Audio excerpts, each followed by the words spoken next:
tout le monde et bienvenue à une nouvelle capsule vidéo Louis Bourg où on vise de surligner certains des compagnies qu'on détient dans nos mandats. J'ai aujourd'hui avec moi Mathieu Roy qui est VP des actions ici chez Louis Bourg et gestionnaire de portefeuille de nos mandats canadiens. Mathieu, ça va bien aujourd'hui? Super.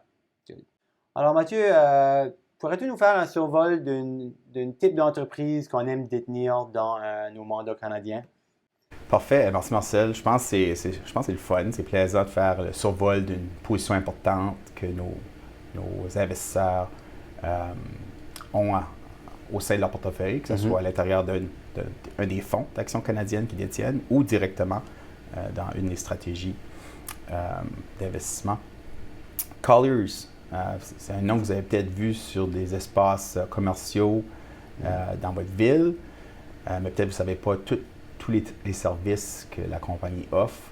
Puis, de notre point de vue, comment la qualité de cette entreprise, de quelle façon que ça a été un très bon investissement à travers le temps, puis la façon qu'on pense que ça va continuer de l'être.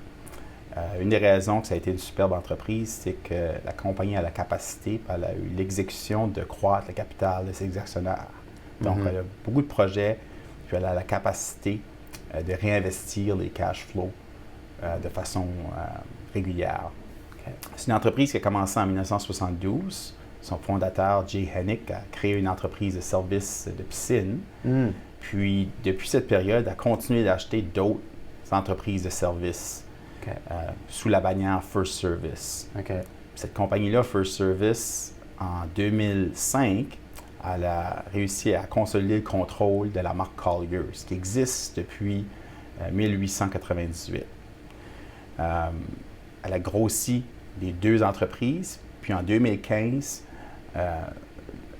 le fondateur a décidé de diviser les entreprises en deux. Donc, First Service est encore une entreprise publique tout de suite, puis Colliers est devenu une entreprise publique par soi-même. C'est ça.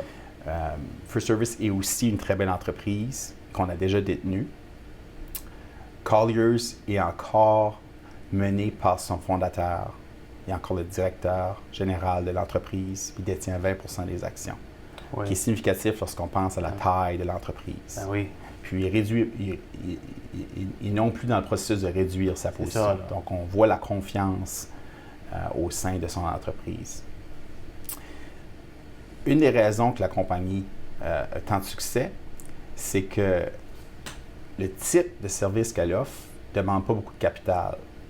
Donc, la profitabilité ne vient pas avec des demandes de réinvestissement de capital dans ces entreprises. Donc, les profits de l'entreprise peuvent être réinvestis dans d'autres acquisitions.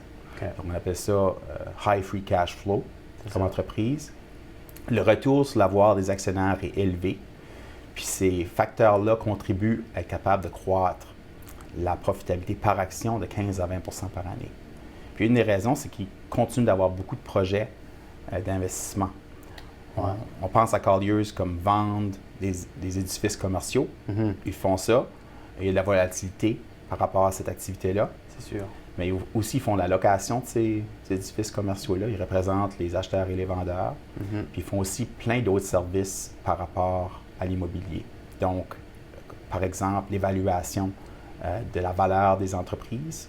Puis il y a des gestionnaires d'actifs comme nous qui ont besoin de ces évaluations-là. Justement, on serait un client de Colliers, nous aussi. C'est ça. Donc, ils ont plein de services comme ça. Puis, quelques années passées, ils se sont aussi diversifiés dans la gestion d'actifs, qui est un peu notre domaine aussi, mais spécialisés dans les projets immobiliers, une classe alternative qui est en grande demande. Puis même, dans la dernière semaine, ils ont fait une autre acquisition, utilisant encore leur bilan sans demander recours aux autres actionnaires pour d'autres actions. Puis ils ont acheté une autre entreprise qui fait la gestion de services de capital. Donc, pas nécessairement l'immobilier, mais des domaines connexes par rapport à l'immobilier. Justement, ça m'amène au point. La dernière fois qu'ils ont demandé aux actionnaires pour d'autres investissements pour investir dans leur projet, c'était en 1997. Puis la compagnie a fait des douzaines et des douzaines d'acquisitions depuis cette période. Incroyable. Donc, une très belle entreprise qu'on a eu l'opportunité de racheter en octobre 2020, en grande partie à cause de COVID.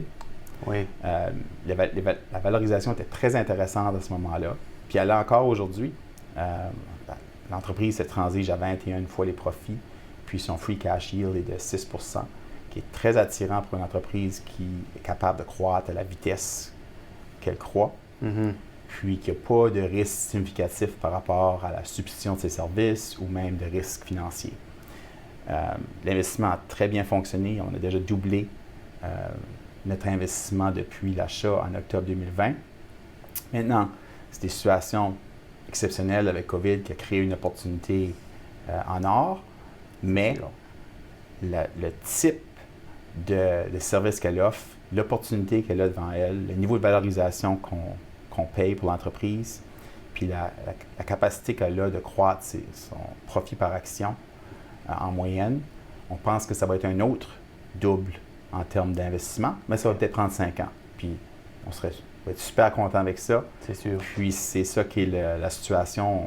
On va être content de le détenir dans le portefeuille dans 5 ans aussi. Donc ça, c'est Colliers International, c'est une des 5 plus grandes positions de votre portefeuille d'actions canadiennes chez Louis Bourg. Merci Mathieu, ça c'était exceptionnellement informatif. J'apprécie vraiment ton temps. À la prochaine.